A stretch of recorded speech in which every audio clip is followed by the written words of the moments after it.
왕이 언급되는 거 보니까 이제 우리 예전에도 살펴봤던 제왕시, 그러니까 왕과 관련된 제왕시 우리가 알 수가 있죠. 그런데 이 시는 그냥 제왕시, 즉 왕에 대한 노래, 또 왕에 대한 어떤 기원들을 다루는 시에서 머무는 것이 아니라 이 시가 결국 장차 올 메시아에 대한 메시아를 갈망하고 또 메시아를 예표하는 그런 시로 여겨집니다. 그래서 일반적으로 구약의 관점에서 볼 때는 제왕시인데 이게 신약을 넘어서서 전체 정경 아래서 이 시를 메시아 시로 또 분류하기도 합니다. 그러니까 메시아가 이제 예언이 된 그런 성격이 강한 그런 시이죠. 그래서 종교개혁자이죠. 종교개혁자인 루터가요 이 시를 가리켜서 우리 주 예수 그리스도를 노래하는 대표적인 시다. 그러니까 예수 그리스도가 예표된 아주 대표적인 시다라고 평할 정도로 이 시는 메시아에 대한 어떤 강력한 예언적 성격이 강한 그런 시입니다. 1절 먼저 보시면 주님께서 내 주님께 말씀하시기를 내가 너의 원수들을 너의 발판이 되게 하기까지 너는 내 오른쪽에 앉아 있어라 하셨습니다. 이 시는 하나님께서 주신 말씀, 그 하나님 말씀의 신탁으로 먼저 시작을 하는데요. 1절은 전쟁에서 승리한 후에 원수들을 제압하는 왕의 모습을 보여주고 있습니다. 그러니까 원수들을 너의 발판이 되게 하기까지. 그러니까 이게 어떤 왕이 그 지역을 그 나라를 다스리는 어떤 아주 그 전투의 상징적인 모습인데 그 왕의 보좌에 올라가는 발판이 있잖아요. 그 발판을 누구로 하는 거예요? 사람 왕으로 상대 왕으로 하는 거예요. 그 사람 입장에서는 굉장히 치욕적인 건데 그러니까 이런 일이 있는 거죠. 이게 우리가 너희를 이겼다. 우리가 너희를 다스린다. 그런 좀 강력한 어떤 상징이고 그런 표시입니다. 그래서 하나님께서 왕을 통해서 큰 승리, 전쟁에서 승리해서 그 우리를 반대하는 원수들을 제압하는 그런 강력한 왕의 모습을 보여주고 있죠. 그래서 여기서 보면은 1절에 보면 주님께서 내 주님께 말씀하시기를 이게 뭔 소리냐 하실 수 있는데 여기서 말하는 첫 번째 주님은 내 주님 즉 하나님이시죠. 하나님이시고 내 주님은 이제 왕을 가리킵니다. 왕. 그래서 주님께서 내 주님께 그러니까 같은 주인데 내 주는 지금 내 왕 그리고 그 주님은 그 위에 주님은 헷갈려하지 마시고 하나님입니다. 하나님. 그러니까 하나님께서 왕에게 이렇게 말씀하시는 거죠. 그런데 이제 신약에서는요 이 왕보다 더 높은 존재인 즉 메시아를 상징한다고 해석합니다. 그래서 이 시가요 신약에서 아주 많이 인용된 시입니다. 그러니까 왜냐하면 신약에서는 예수 그리스도에 대한 어떤 내용들이 있기 때문에 그 예수 그리스도를 예표하는 시로서 이 시편 110편이 많이 언급이 됩니다. 어쨌든 중요한 것은 하나님의 주권에 의해서 세워진 존재가 왕이고 또한 메시아라는 것이죠. 그리고 그 왕과 메시아를 통해서 하나님 어떤 일을 하십니까? 바로 하나님을 대적하는 원수들을 물리치시고 이 세상을 통치하신다라는 것이죠. 그래서 하나님의 보좌 우편은요 권위와 통치의 자리잖아요. 그래서 원수들이 완전히 제압될 때까지 왕 그리고 메시아는 하나님과 함께 다스린다라는 것을 이 1절을 통해서 선포하고 있습니다. 이어진 2절 3절 보시면 주님께서 임금님의 권능의 지팡이를 시온에서 하사해 주시니 임금님께서는 저 원수들을 통치하십시오. 임금님께서 거룩한 산에서 군대를 이끌고 전쟁터로 나가시는 날에 임금님의 백성이 즐거이 연신하고 아침 동에 틀 때에 새벽 이슬이 맺히듯이 젊은이들이 임금님께로 모여들 것입니다. 2절에 보시면 권능의 지팡이는 그 왕의 권위, 왕의 능력의 상징이죠. 그래서 시인은 그 권능으로 원수들을 통치해 달라라고 기원하고 있습니다. 3절은요 우리가 개역개정, 그러니까 우리가 지금은 세번역 말고 개역개정을 보면요 더 좀 익숙한 표현들이 나오는데 110편 3절 개역개정을 보시면 주의 권능의 날에 주의 백성이 거룩한 옷을 입고 즐거이 연신하니 새벽 이슬 같은 주의 청년들이 주께 나온도다. 굉장히 익숙한 표현이죠. 근데 이제 이거를 세번역을 좀 이렇게 풀어서 설명했는데 그러니까 주의 권능의 날이 뭐냐? 이것은 대적들과 전쟁을 하는 날입니다. 그러니까 주의 권능의 날, 그러니까 그 권능, 하나님의 능력을 언제 드러내겠습니까? 대적들과 싸울 때, 그렇죠? 평소에는 뭐 그럴 일이 없잖아요. 그러니까 주의 권능의 날이라는 것은 하나님께서 대적들과 싸우는 날, 그것을 의미합니다. 그래서 하나님의 그 놀라운 권능, 그 하나님의 주권, 그 하나님의 권위, 그 신적 전사로서의 그 능력을 힘을 드러내시는 날이죠. 거룩한 옷은요 하나님의 부르심 그리고 하나님의 도움으로 세워진 사람들. 그래서 그들이 하나님의 도우심과 하나님의 세움으로 거룩한 전사의 전투복을 입고 싸우는 것을 상징하고 있습니다. 그러니까 거룩한 옷이 그냥 무슨 하얀 순결한 뭐 이런 의미라기보다는 그 하나님이 부르신 그 거룩한 전쟁에 나가는 전투복과 같은 의미라는 것이죠. 근데 물론 그 거룩한 옷이기 때문에 전투와 어울러서 이게 제사장적 옷이기도 합니다. 새벽 이슬 같은 주의 청년들이 주께 나온다. 이게 찬양도 있고 막 많이 있잖아요, 그렇죠? 새벽 이슬이 뭐냐? 여러분 중동의 기후에서 새벽 이슬은요 너무너무 중요한 그 현상입니다. 그러니까 새벽 이슬 맺히지 않으면 식물들이 자라날 수가 없어요. 그래서 많이는 아니어도 그 새벽 이슬이라는 것이 내려질 때 그 척박한 땅에서 그나마 생명이 움틀 수가 있는.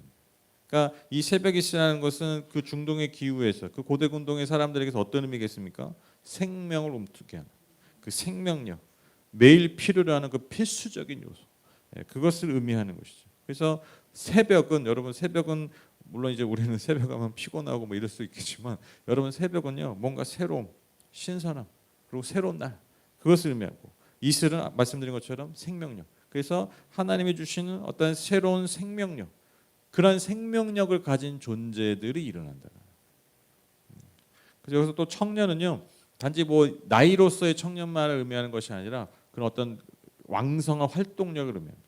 그러니까 하나님이 주시는 그 새로움과 신선함과 그 생명력을 가진 왕성한 활동력을 가진 힘을 가진 하나님의 사람들이 일어난다라는. 저도 예전에 그 다니던 교회 그 청년부 이름이 새벽에서 청년부였거든요. 그리고 제가 그때도 찬양 인도하면서 그 많이 부른 찬양이 있어요. 새벽 이슬 같은 주의 청년들이 많이 불렀거든요 옛날에. 요즘 좀 안 부르던데. 제가 속했던 새벽 이슬 청년부였고 제가 그 찬양도 그렇게 많이 불렀는데 제가 어제 알았어요. 새벽 이슬의 뜻을. 이래서 여러분 계속 성경을 공부해야 돼요. 새벽 약간 그냥 뉘앙스로만 아는 거죠. 새벽에서 그냥 이렇게 좀 깨끗하고 뭐 요런 느낌 새벽에서 청년. 근데 그런 물론 그것도 포함이 되지만 여기서 말하는 의미는 전쟁에 나가는 존재들이에요. 전쟁. 하나님의 권능의 날에 부름 받은 사람들. 그런 사람이 어떤 사람이냐? 하나님이 새로움을 주시는 신선, 생명력, 그 엄청난 활동력. 그걸 가진 존재. 나이만 의미하는 게 아닙니다. 여기서 우리 송 권사님도 새벽에서 같은 청년이 될 수 있는 거예요. 네, 여기 계신 분 다 새벽에서 청년이 될 수 있는 거예요. 그런 의미입니다. 그러니까 우리가 하나님께 그렇게 부름받은 존재들, 그리고 하나님이 그런 부름받은 존재들과 함께 그분의 능력을 드러내신다라는 것이죠. 그래서 이 3절이 참 중요한 게 뭐냐면 하나님이 그분의 일을 하실 때, 그분의 권능을 드러내실 때 단지 특정한 기름 부음 받은 한 명, 몇 명, 그 왕들 그런 사람들만을 사용하시는 것이 아니라 정말 이름을 알 수 없지만 하나님께 부름받은 그 새벽 이슬 같은 청년과 같은 존재들, 그러한 존재들과 하나님이 함께 일하신다. 아주 굉장히 중요한 의미가 가진 본문입니다. 그래서 하나님은 특별한 사람만이 아니라 보이지 않았지만 들리지 않지만 그 새벽 이슬 같은 하나님의 사람들의 헌신을 통해서 그 삶을 통해서 하나님의 나라가 세워지고 하나님의 주권이 이 땅에 드러나게 된다라는 것입니다. 다시 하나님의 말씀이 4절에 나오는데요. 하나님의 신탁에 나옵니다. 주님께서 맹세하시기를 너는 멜기세덱을 따른 영원한 제사장에 하셨으니 그 뜻을 바꾸지 않으실 것입니다. 굉장히 재밌는 표현이죠. 주님께서 맹세하시기를. 그러니까 하나님이 맹세하시는 거예요. 여러분 하나님 맹세하실 필요가 있습니까? 없죠.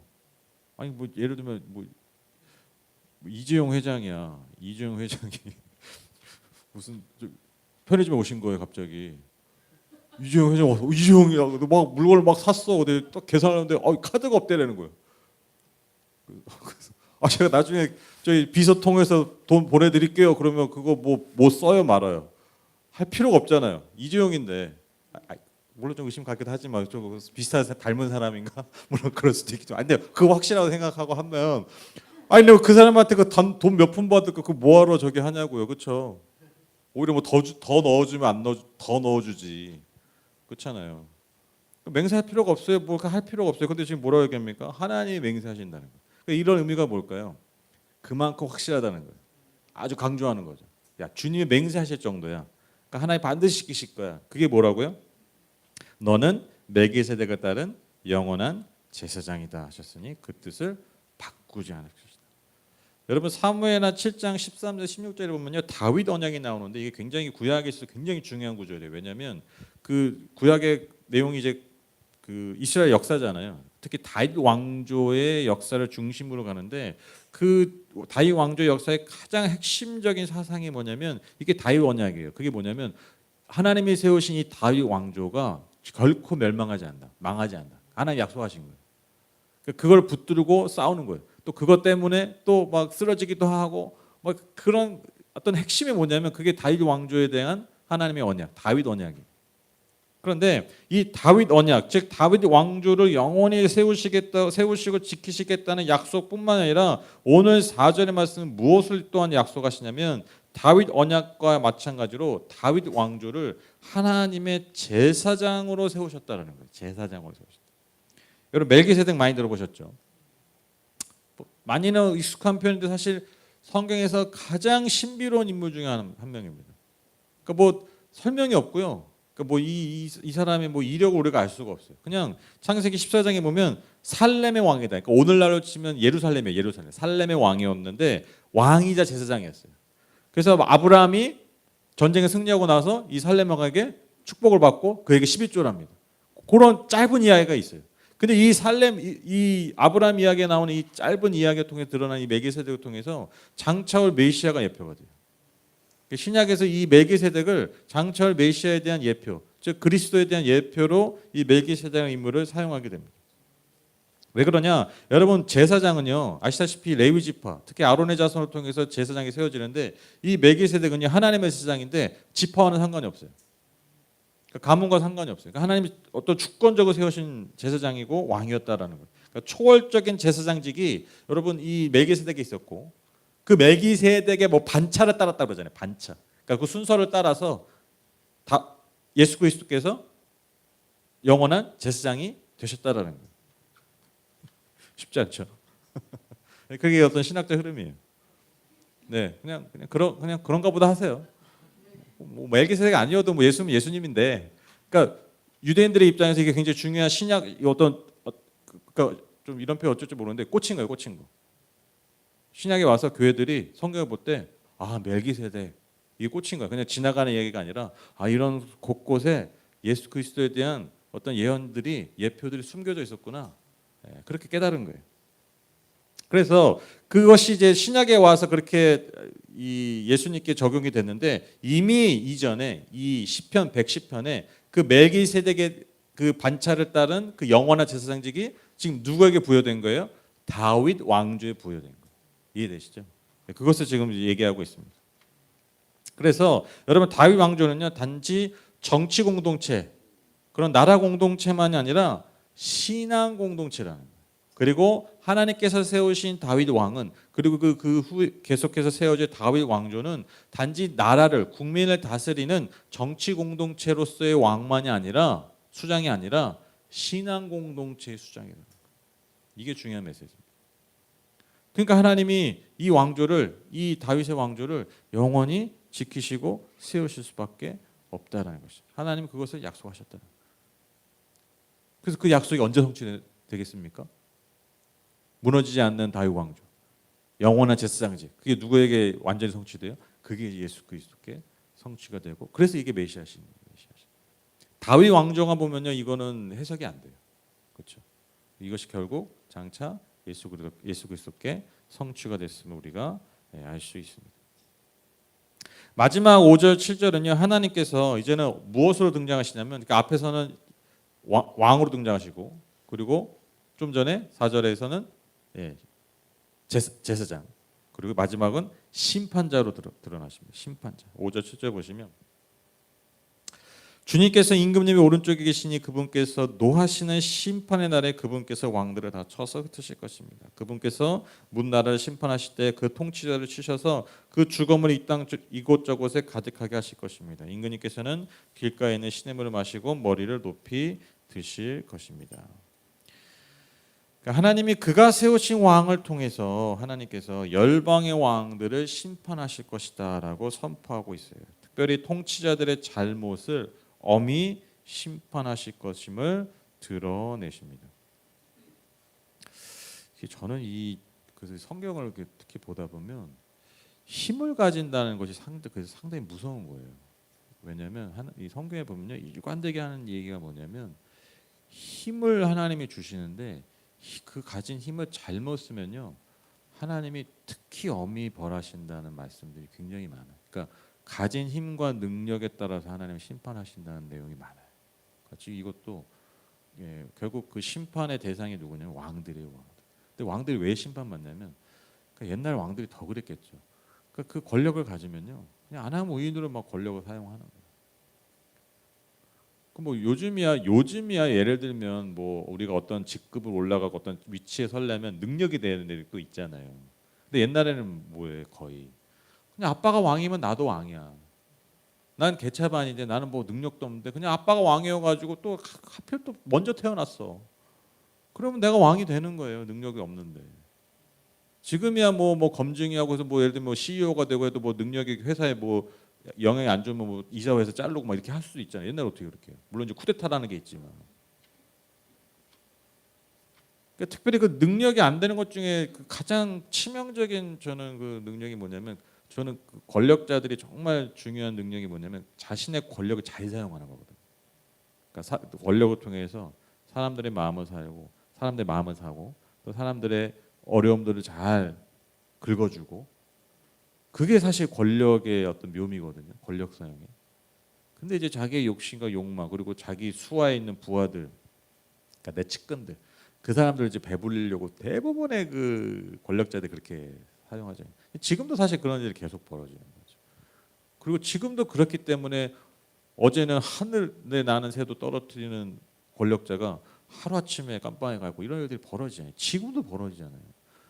대단한 거 아닙니까? 우리나라가 그래서 진짜 대단한 나라예요. 좀 자랑스러워하셔도 돼요. 이건 뭐 정치를 뭐 지지하고 이걸 떠나 뭐 당을 뭐 여당이 야당이니 뭐 내 정치 성향 이걸 떠나서 그걸 다 떠나서 여러분 우리나라의 그 모습을 보면요 진짜 자부심을 가셔도 돼요. 왜냐면 국가 최고 권력자를 총 한 날 안 쓰고 끌어내린 나라가 우리나라. 불 한 번 안 지르고 여러분 그 끌어내는 분들 여러분 웬만한 선진국 우리가 말하는 선진국 뭐 유럽이니 미국이니 여러분 뭐냐 지방에서 데모 한 번 해도 여러분 자동차 몇 개 타는 거 일도 아니에요. 진짜로. 그게 막 방탄복 입고 막 저기 경찰도 투입되고 총 막 날라오고 막 뭐 던지고 막 난리도 아니에요. 가게 부서지고 뭐 많이 보셨죠 뉴스로. 진짜 우리 흔히 하는 뭐 다른 나라 얘기잖아요. 다른 나라 우리나라 근데 그렇게 안 해도 그러니까 그렇게 안 하는 것도 대단한데 중요한 건 뭐예요? 그렇게 안 해도 너무나 평화적으로 최고 권력자가 하루아침에 깜빡이 가 있잖아요. 대단한 나라예요 진짜. 이거 아무리 강조해도 여러분 뭐 모자라지 않습니다. 저는 이게 우리나라의 국민에게 주신 이 나라에 주신 하나님의 저는 아주 큰 은혜라고 생각합니다. 이건 교재예요.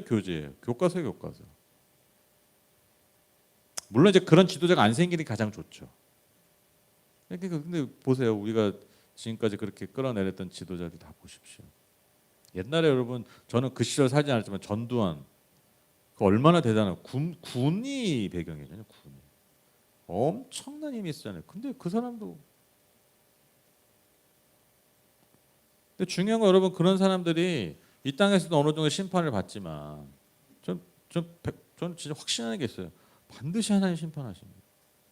장차. 왜? 그들이 가진 그 힘으로 너무나 무고한 생명들을 죽였기 때문에 그 피를 흘렸기 때문에 그 피의 값을 하나님 반드시 보세요. 그래서 여러분 권력을 가지고 힘을 가지는 게 중요한 게 아니라 항상 우리 자신을 돌아보는 게 뭐냐, 그 권력과 힘에 맞는 내 그릇과 내 자질이 준비되어 있는, 이게 더 큰 자질이니까요. 힘을 쟁취하는 게 문제가 아니에요. 그러니까 이게 복도 이게 그 힘계 어떤 큰 카테고리에 들으면 그게 복이잖아요. 이게 우리에게 있는 복. 그게 안에 이제 뭐 돈도 있는 거고 권력도 있는 거고 그러잖아요. 내가 누리는 복. 근데 여러분 복을 구하는 게 항상 그게 핵심이 아니라니까요. 그게 중요한 게 아니에요. 그 복을 정말 복으로서 사용할 수 있는 존재냐 내가. 그래서 보시면요, 성경에 그런 내용들이 그래서 더 많아요. 이래 하면 네가 복을 받는다, 이게 핵심이 아니에요. 너가 그 복을 어떻게 쓸래? 그리고 그 복을 어떻게 써서 하나님께서 더 복을 주신 존재들과 그 하나님 주신 그 복을 잘못 사용해서 심판받은 이야기, 그게 여러분 성경 이야기 거의 다잖아요. 그렇잖아요. 뭐 예를 들어 예컨대 뭐 삼손, 사울, 뭐 이방 사람이면 바로왕, 뭐 다 그 얘기예요. 핵심은. 근데 우리는 항상 초점이 어디냐? 복을 받는 거, 얻는 거. 어떻게? 어떻게? 제가 예전에 그런 설교 때 그런 얘기했죠. 우리는 대부분 어떻게를 질문 많이 하거든요. 어떻게 항상 어떻게 교회 와서 어떻게 how 영어로 하면. 근데 진짜 중요한 질문이 뭐냐면 why예요. why 왜? 예컨대 우리가 하나님께 기도하잖아요. 그렇게 하셔야 돼요. 우리 인간이니까 하나님 어떻게 해주세요. 그거 어떻게 해야 됩니까? 뭐 해야 되는데 가끔씩은 그래도 1년에 몇 번은 이렇게 기도하셔야 돼요. 하나님 제가 근데 왜 그걸 보도 봐야 될까요? 하나님 왜 그게 지금 나한테 필요할까요? 하나님 왜 나는 그걸 자꾸 기도할까요? 왜 그러냐면 여러분 왜라는 질문은요 근원으로 가는 질문이에요. 출발로 가는 질문이에요. 우리 그거 잘 안 하거든요. 앞만 보고 가는 거예요. 열심히 달리면 되겠지. 근데 왜라는 질문 여러분 그래서 중요합니다. 그래서 열심히 달리다가도 열심히 살다가도 가끔씩 우리가 멈춰서 던져야 되는 질문이 있어요. 왜? 내가 왜 이렇게 했지? 내가 왜 이렇게 살았지? 내가 왜 이렇게 열심히 했지? 내가 왜 이렇게 열심히 기도했지? 내가 왜 그렇게 지금 몇 년 동안 그거 구하고 있지? 그 질문을 던지면서 하나님께 기도하셔야 돼요. 왜? 다시 한번 그 근원을 살피게 하는 질문이기 때문에. 왕들 심판 얘기가 다 여기까지 왔는데 그러니까 여러분 힘을 가지는 게 중요해요. 제가 예전에 말씀드렸죠. 저는 예전에 신학생 초반에는 하나님께 쓰임 받고 싶어서 하나님 쓰임 받으세요, 쓰임 받게 해주세요 그랬는데 그게 막 소원이었는데 이게 시간이 갈수록 제 기도정이 뭐냐면 하나님 제가 힘을 가지거나 어떤 위치에 섰는데 제가 그에 합당하지 않은 사람이 되지 않게 해주세요. 왜? 그렇게 무너진 사람이 너무 많이 보니까. 그러니까 쓰임 받는 게 중요한 게 아니야. 그러니까 뭔 자리에 가는 게 일하는 게 중요한 게 아니야. 내가 그 자리에 합당한 사람으로 늘 준비되어 있는 거야. 그게 제일 중요하다. 뭐 중국에 12억을 내품해 주십시오 하나님. 막 이런 쓸데없는 기도. 열방을 주여 제가 뭐 열방을 향해 나가겠습니다. 뭐 그게 중요한 게 아니야. 나가는 게 중요해. 나가서 뭐 할 건데? 나가서 어떻게 살 건데? 저는 뭐 무조건 나가고 싶었거든요. 뭐 나가고 막 일하고 싶고 막. 약간 여러분 저희 교회가 그 광고 없는 교회로 유명하잖아요. 광고가 없다는 거는 뭐냐 한마디로 얘기 뭐냐면 별 사역이 없다는 얘기예요. 광고할 게 없어. 예배만 드려 거의. 근데 제가 예전에 일중독이었다니까요. 진짜로 그랬어요. 지금도 그 습성이 있어요. 싸워요. 근데 물론 이제 밸런스를 유지해야죠. 너무 일을 안 하면 진짜 너무 뭐라 그럴까요? 너무 이 매너리즘. 진짜 어른 예배 때 영어 표현 안 쓰려고 하는데 이게 뭐 나태해지거나 그렇게 되는 거죠. 그렇죠? 근데 제가 그랬어요. 정말 막 꽂히면 그것만 해야 되고 열심히 특심이었죠. 근데 이제 그게 전부가 아니구나. 그래서 여러분 많이 구하세요. 많이 구하시는데 제가 이 표현 예배 때 많이 썼는데 잘 돼서 더 더 잘하게 해달라고 많이 기도하세요. 잘 되게 해주세요. 우리 보통 잘 되게 해주세요만 많이 기도하는데 그 간절하잖아요. 그 간절한 만큼 하나님 더 잘하게 해주세요. 더 잘하게 해주세요. 그래서 예전에 우리끼리 얘기지만 주일날 이렇게 성도님들 보면 아유 주일날 이렇게 남들 다 놀고 쉴 때 이렇게 나오셔가지고 아유 대단하시니 그런 생각했거든요. 요즘 생각이 바뀌었어요. 기분 나빠하지 마세요. 예배라도 안 드리면 엉뚱한 짓 하고 있을 거야. 아 진짜로. 왜냐면 제 얼굴 보니까 그래요. 그 예배 드리는 게 대단한 일이 아니에요. 우리 살리는 일이에요. 우리의 자리를 지키는 일들이. 아이고 수요일날 이렇게 나오시. 이건 대단해. 수요일까지 나오시는 건 대단해. 네. 네. 그 모든 것들이 결국 우리에게 주신 것들을 잘 지켜내고, 그러니까 우리가 주신 것들을 통해 더 잘할 수 있는 그런 힘이 되는 그런 예배, 그런 예배를 그런 기도 우리가 드려야 될 줄 믿습니다. 왕들을 심판하신 거예요. 통치자들을. 그래서 그 죽음을 이 땅 이곳저곳에 가득하게 하실 것이다. 그러니까 하나님의 그 역사적인 게 뭐냐면 하나님이 이렇게 보시면 지도자들, 통치자들은 뭐 이 관련된 얘기들 보면 성경에 막 우리 시편 많이 봐요. 막 심판 막 그렇게 하잖아요. 근데 보통 또 그 정반대 가난하고 소외된 자가 어때요? 하나님 세우시고 치유하시고 돌보시고 다 극명히 갈리죠. 그게 하나님의 힘 좀 있다 까불면 안 돼요. 하나님 심판. 아무것도 없는 것 같은데 그러니까 힘 있다고 까불면 안 되고 반대로 내가 부족하고 연약하다고 해서 움츠러들지 말라는 거예요. 그게 하나님 앞에서 우리의 존재예요. 이게 자세해야 됩니다. 왜? 성경 그렇게 얘기하잖아요. 가난하고 힘없고 진짜 아무것도 아닌 존재들 오히려 하나님 돌보시잖아요. 오히려 하나님 주목하시잖아요. 그러니까 내가 움츠러들 필요가 없어요. 물론 이렇게 순간 움츠러들지 인간인데, 근데 그렇게 빠져있지 말라고요. 그렇게 빠져있지 말라. 나 자신. 왜? 하나님 나 그렇게 안 보시지 지금. 반대로 내가 힘이 좀 있어. 까불지 마. 까불지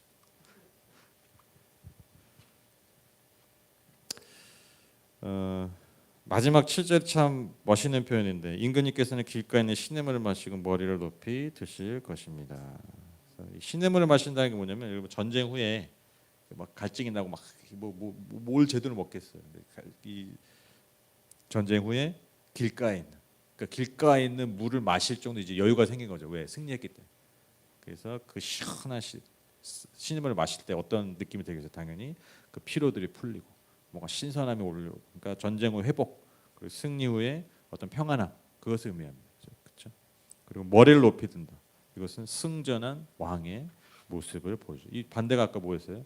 발등상이 돼버리는 그 왕들. 근데 이긴 왕은 고개를 탁 드는 승리를 만끽한. 하나님이 결국 이 날을 우리에게 주신다라는 그것을 고백하면서 오늘 시를 마치고 있습니다. 서두에 말씀드린 것처럼 이 시는 제왕시이자 메시아시입니다. 그래서 하나님이 세우신 왕, 하나님이 세우실 왕의 모습도 보여주지만 장차 우리에게 내려주실 그 메시아, 특별히 우리에게 예수 그리스도의 예표가 되기도 합니다. 그래서 1절에서 3절은요 왕의 모습을 보여주고요, 4절은 제사장, 그리고 5절, 7절은 심판주로서의 메시아의 모습을 보여주고 있습니다. 그래서 여러분 뭐 다 아시겠지만 예수 그리스도는 우리의 진정한 왕이죠. 그렇죠? 다윗의 후손이신 예수께서만이 우리의 진정한 왕이시고, 또 하나님과 우리를 이끄신 진정한 제사장, 즉 중보자셨죠. 그러니까 하나님과 우리를 연결하신, 끊어진 그 하나님과 우리의 관계를 이으신 그 중보자, 그 제사장적 역할을 감당하셨고요. 그리고 장차 이 땅에 다시 오셔서 심판하실 심판주로서 예수 그리스도가 고백되고 있습니다. 그래서 제가 오늘 설교 제목이 우리가 믿는 예수는 이렇게 했는데, 혹시 뭐 불편하십니까? 우리가 믿는 왜 예수님은 안 해? 뭐 이렇게. 저는 그냥 예수라는 표현이 좋아요. 예수. 예수님. 예수님은 여러분 아주 한국적 표현인 거 아시죠? 님 붙는 거. 님 붙는 거는 이게 아주 한국적 표현이에요. 그렇게 쓰는데 저는 이런 공식적 이런 거는 약간 예수는 이렇게 하는 게 좋더라고요. 기분 나쁘셔도 어쩔 수가 없습니다. 제 취향입니다. 그러니까 우리가 믿는 예수가 뭐냐?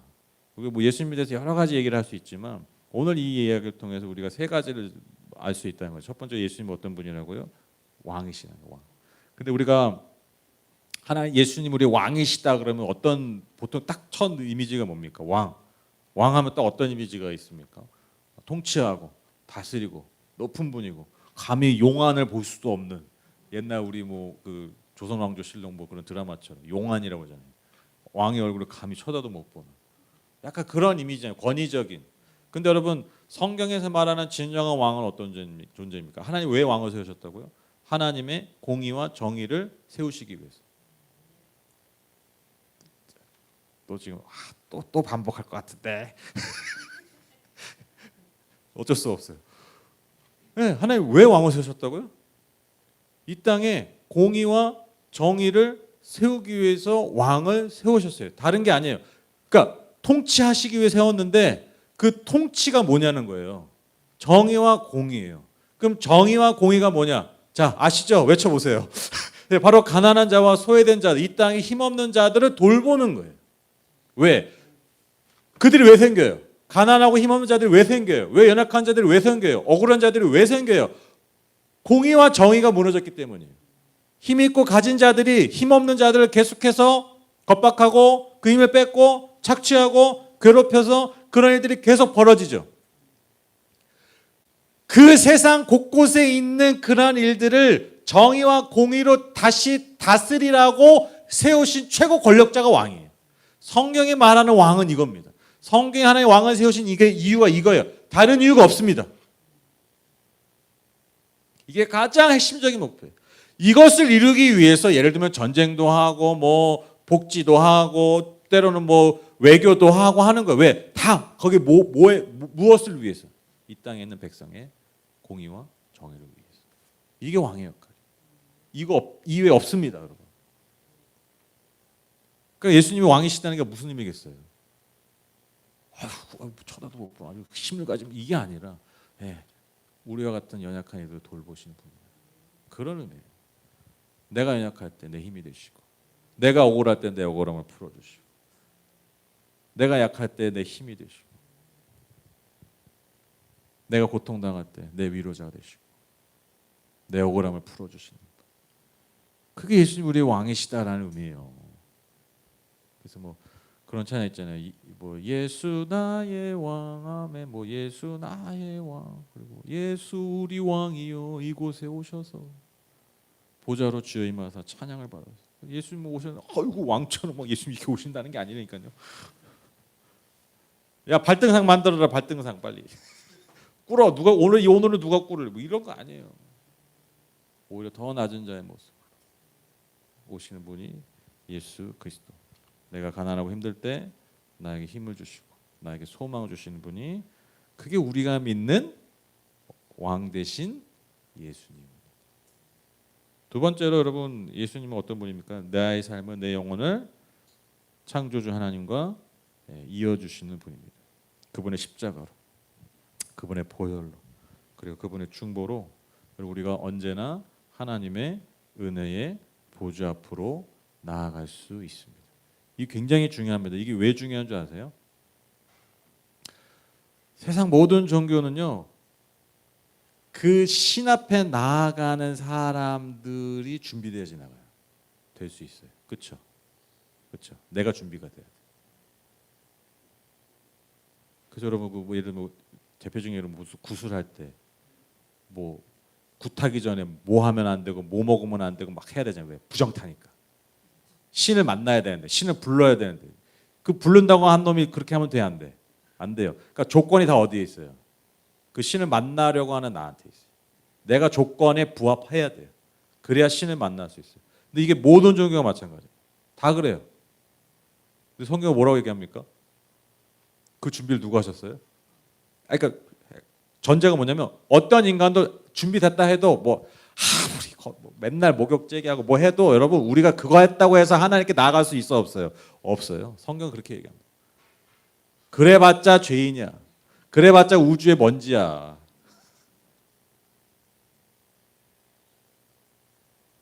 그 준비를 누가 하셨다고요? 예수 그리스도께서. 절대로 이룰 수 없는, 인간이 절대로 이룰 수 없는 그 하나님과의 만남, 그 하나님의 존재 앞에, 임재 앞에 어떻게 나아갈 수 있다고요? 예수 그리스도께서 우리를 위해서 십자가에서 죽으시고 부활하십니다. 그 보혈의 능력으로 우리가 은혜의 보좌 앞에 어떻게 나가요? 아이고, 이렇게 나가는 게 아닙니다. 아이고 제가 송구하지만 오늘 한번 나와 보겠습니다. 오늘 그 연기를 많이 하냐? 어떻게 나간다고요? 담대히 나가요. 은혜의 보좌 앞에 담대히 매일매일 어떤 순간에도 내가 잘나든 못났든 내 심리 상태가 어쨌든 못쨌든 내가 죄를 졌든 안 졌든 오히려 죄를 지면 더 잘 나가야 돼요. 더 나가야 돼요. 더 못 나가는 게 아니에요. 그게 기독교예요. 그게 그리스도를 믿는 거. 그게 예수님이에요. 예수님이 하신 일이 그거라는 거예요. 우리가 언제든지 주님의 은혜 앞에 나아갈 수 있어요. 그리고 은혜 받을 존재로 준비되어 있는 거. 내가 한 게 아니라니까요. 우리를 위해 그렇게 하신 예수 그리스도를 내가 믿을 때, 예수 그리스도가 나의 왕이 되심을 내가 인정할 때, 그런 일이 영원히 우리의 삶에 주신 하나님의 은혜가 되는 것입니다. 마지막으로 예수님이 우리의 심판주가 되십니다. 그래서 여러분 결국엔 이게 중요해요. 결국엔 오늘 7절 말씀처럼 예수님이 우리의 머리를 들게 하시는 거예요. 여러분 심판주 하면 무섭잖아요. 예수님이 심판하러 오신다고 무서운 사람 이 무서운 사람이 많아가지고 여러분 이단이 지금도 잘 되는 거니까요. 여러분 요한계시록 제가 예전 요한계시록 강의했을 때 요한계시록 보면 여러분 막 심판 무시무시한 심판의 내용이 나오잖아요. 그리고 그 심판의 내용이 나오고 중간중간에 천상의 예배 장면들이 나옵니다. 그게 교차가 돼요. 심판 나왔다가 천상의 예배 나오고 이렇게 교차가 되거든요. 마지막에 이제 새하늘과 새 땅이 열리는 거예요. 그러니까 우리가 거꾸로 적용하는 거예요. 여러분 그 요한계시록 맥락에서 여러분 심판은요 누구에게 해당하는 거냐면 예수 그리스도를 안 믿는 존재들, 예수님을 대적하는 애들에게 해당되는 거예요. 그러면 그 예배는 뭐겠어요? 지금 내가 예수를 믿고 있는 자들이 하늘에서 누릴 영광을 얘기하는 거예요. 그러니까 이게 교차되는 거야. 예수를 믿지 않고 예수를 대적하는 자들이 받는 심판과 예수를 믿고 예수를 따르는 자들이 얻는 영광이 계속 교차되는 거예요. 그럼 여러분 그걸 보면서 우리가 그리스도이잖아요. 그럼 요한계시록 보면서 어떤 느낌이 되냐면 냉탕 온탕이 왔다 갔다 하는 게 아니에요. 그러니까 심판 아우 두려워. 그치 예수 잘 믿어지. 그래 이렇게 예수 믿었나. 이게 아니라 그냥 다 기분이 좋은 거야. 그게 정상이에요. 그렇죠? 이해되시죠? 심판 받는 거 너무 여러분 영화 볼 때 그 막 그 뭐야 마지막에 악당들이 그 악인들이 마지막 그 심판 받거나 막 잘못될 때 여러분 어떤 기분 드세요? 통쾌하죠. 통쾌하죠. 두려워요? 영화 이제 5분 있으면 끝나는데 두려워? 또 잘못되는 거 아니야? 뭐 그래요? 아니잖아요. 그냥 무조건 통쾌하잖아요. 왜? 악인들이 벌 받는 거 너무 당연한 얘기고 나랑 상관없잖아요. 나는 왜? 나는 주인공이잖아. 영화 볼 때 나는 주인공에 몰입하거든요. 빙이 되거든요. 그러니까 기분이 좋을 수밖에 없어. 마찬가지라는 거예요. 여러분 요한계시록 볼 때 당시 요한계시록을 받았던 성도들은 어떤 성도냐면 고난당한 성도들이었어요. 고난당하는 교회들이었어요. 그들에게 보낸 편지예요. 1차적으로 요한계시록이. 무슨 미래를 예언하기 위해서 쓴 게 아니라 그게 우선이 아니라 그 당시에 고통당하고 있는 그 소아시 7교회에 보낸 편지가 여러분 이 계시록이에요. 그러면 그 성도들이 그 심판 내용 볼 때 무슨 느낌이 들었겠어요? 아이고 야 무섭다. 야, 더 열심히 믿자 이런 생각했겠어요? 아니죠. 통쾌한 거죠. 이 날을 기다리는 거죠. 이 날이 언제 오냐? 우리를 괴롭히고 우리를 억압하고 이 자들이 심판받을 그 모습을 보는 거예요. 얼마나 통쾌하겠어요. 기뻐하겠죠. 더 기다리겠죠. 예수가 오신 날을. 근데 이게 잘못된 거예요. 예수 믿는 자들이 계시록 보면 더 무서워해. 예수 안 믿는 것들을 쳐다보지도 않아. 이게 뭔 얘기냐. 오히려 예수 믿는 것들이 더 불안해. 이거 보고. 통쾌해야죠. 그날을 기다려야죠. 왜? 오늘 말씀처럼 예수가 내 머리를 들게 하는 날이죠. 결국엔 그 시원한 시냇물을 마시게 하는 날이죠. 그날 우리에게 주신다는 거예요. 진짜 이게 예수 믿는 거 참 좋은 것 같아요. 이게 알면 할수록 아니 그냥 좋아. 그냥 이렇게 뭐가 이 서사가 완벽해. 표현이 어떨지 모르는데 뭐가 이게 완벽해. 서사가 구조가 어떻게 이런 이야기가 있을 수 있을까요? 오늘 이렇게 너무 감상적으로 끝내면 안 되는데. 아니 너무 좋지 않아요? 저도 말하면서 너무 좋아. 아니 다 인생 고난이 있잖아요. 다 어렵잖아요. 뭐 예수 믿다가 안 믿는 거 아니잖아요. 뭐 안 믿는 거 아니잖아요. 그런데 중요한 게 뭐예요? 우리가 신임을 마시는 날이 오는 거예요. 예수님이 고개 들게 하시는 날이 우리의 고개를 들게 하는 날이 오는 거예요. 왜 그걸 두려워하면서 기다리냐고요. 왜 그날을 두려워하냐고요. 기뻐함으로 기다려야죠. 저는 제가 목사로서 진짜 목사 되기 잘했다고 딱 들 때가 언제냐면 제가 장례 예배 인도할 때예요. 장례 예배. 그러니까 그 경조사 인도할 때. 왜냐면 인생에서 되게 중요한 날이잖아요. 가장 중요한 점을 찍는 날이잖아요. 제가 그때 어떤 목사로서 설 수 있다는 게 얼마나 참 값진 일인지 몰라요. 근데 여러분 그 제 주례를 들어보신 분도 하고 제가 그 장례 때도 그 예배 들어보시면 알겠지만 결국 뭐냐면요. 복음이에요. 복음. 복음밖에 없어요. 결혼을 하든 뭘 하든 그 언약 그 복음이잖아요. 장례 예배 한 영혼의 물론 슬픈 시간이지만 하나님 우리를 구원하신다는 그 복음 그 약속. 아니 그것만이 힘이 되고 소망이 된다니까요. 네, 그것만 힘이 소망이 돼요. 다른 게 소망이 안 돼요. 심지어 그 사람이 아무리 훌륭한 인간이었어도요. 죽음 앞에 그거 남들한테 별로 위로 안 돼요. 희망이 안 돼요. 안 돼요. 아유 이분 아주 훌륭하게 살다 가셨습니다. 여러분 희망을 가십시오. 이게 희망이 돼요? 안 돼요. 예수님이 우리를 해주신 일만 우리에게 희망이 됩니다. 우리가 성취한 일로는 희망이 안 돼요. 제가 그 주례할 때도 맨날 그래요. 주례 2번인가 3번 했는데 이제 언약 관계다. 옛날에 감정의 관계였다면.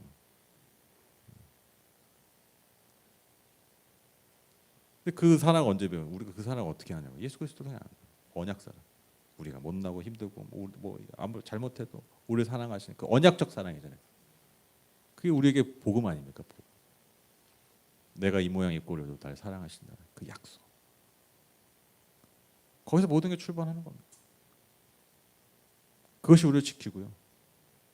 그리고 장차 결국 그 복음이 성취될 때, 그 언약이 성취될 때 하나님 우리의 머리를 높이 들게 하시는 심판입니다. 이거 꼭 기억하십시오.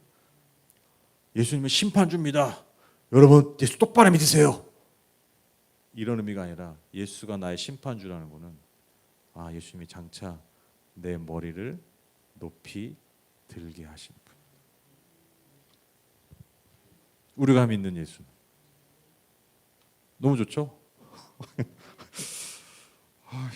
약을 팔아도 이렇게 팔면 안 되는데 너무 좋다 그러면 더 의심 가잖아요. 근데 뭐 어떡해? 좋은 걸. 좋은 거 어떡해요? 우리가 믿는 예수님 참 너무 좋습니다. 이 좋은 예수님과 늘 영원히 동행하고 또 많은 사람들을 이 예수님께 인도할 수 있는 저와 여러분 이 공동체 되셨으면 좋겠습니다. 제가 기도하고 마치겠습니다.